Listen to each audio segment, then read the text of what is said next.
Shalom saudara-saudara, sebelum mengakhiri aktivitas malam ini, mari bersama renungkan firman Tuhan. Kita tahu bahwa pada satu saat nanti murka Tuhan akan datang. Tetapi di dalam perjanjian lama, murka Tuhan berkali-kali dinyatakan. Ketika Tuhan membinasakan manusia dengan air bah, ketika Tuhan membinasakan Sodom Gomora dengan api dan belerang, pada zaman Nabi Amos, di dalam Amos 5 ayat 21-24, dilukiskan betapa Tuhan murka kepada umatnya. Murka Tuhan dinyatakan dengan tindakan-tindakan membinasakan umatnya. Tuhan tidak menyayangkan umatnya ketika dia murka. Apa gerangan yang telah dilakukan umat Tuhan hingga Tuhan begitu murka? Pada zaman itu umat Tuhan hidup serba tidak nyambung. Mereka mengerti firman Allah, belajar firman Allah, tapi hidup di dalam dosa, hidup bergelimang dosa. Mereka terlihat taat beribadah, tapi menindas sesama. Mereka setia berdoa, tapi tidak pernah mempedulikan orang miskin. Mempersembahkan korban, tetapi menyuburkan ketidakadilan. Mereka hidup dengan standar ganda. Di dalam Tuhan begini, di luar Tuhan mereka lakukan juga.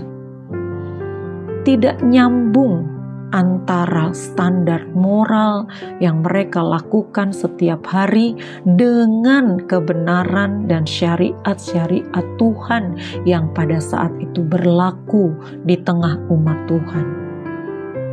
Saat ini pun ketidaksinambungan atau tidak nyambung antara hidup di gereja dengan hidup di dunia yang kita sebut hidup sekuler.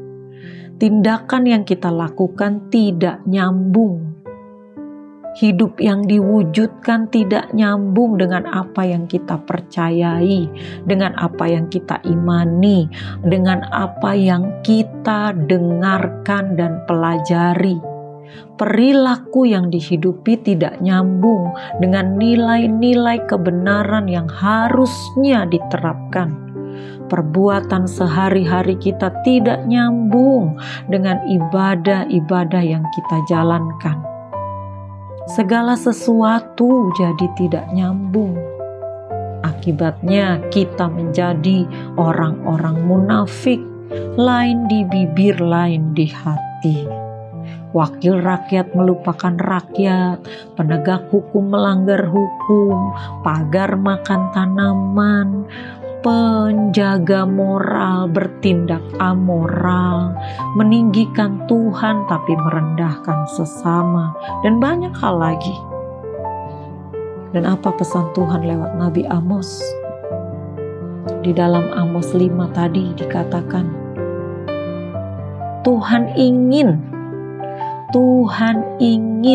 umatnya berubah. Tuhan memberikan kesempatan kepada umatnya untuk memperbaiki diri. Renungkan lagi setiap kebenaran-kebenaran dan usahakan lakukan. Jangan lagi hidup tidak nyambung. Ingat, murka Tuhan masih akan datang. Dan saat itu tidak ada kesempatan. Mari kita mau belajar hidup nyambung dengan Tuhan. Hidup nyambung antara pikiran, perkataan, dan perbuatan. Nyambung dengan kebenaran firman Tuhan. Selamat malam, selamat beristirahat. Tuhan Yesus memberkati.